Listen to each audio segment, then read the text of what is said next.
كنا في استضافة التنسيقية الجهوية لحزب التجمع الوطني الأحرار بجهة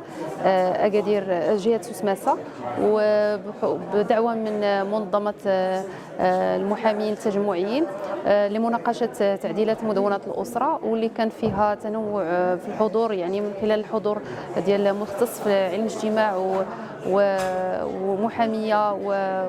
وصفتي كعادل، وبتأطير ديال السيد النقيب، اللي كان من خلالها طرح مجموعة ديال النقاط اللي كتهم مدونة الأسرة ومطالب التعديل، ومناقشة حول يعني المصدر الشرعي للنصوص مدونة الأسرة والحداثة وما يتطلبه من تعديلات بحكم تقدم وتطور العصر اليوم. وهذا كان لقاء اللي هو حافل ومن برنامج رمضانية الأحرار اللي عرف حضور يعني وازن ومناقشة وتفاعل من طرف الحضور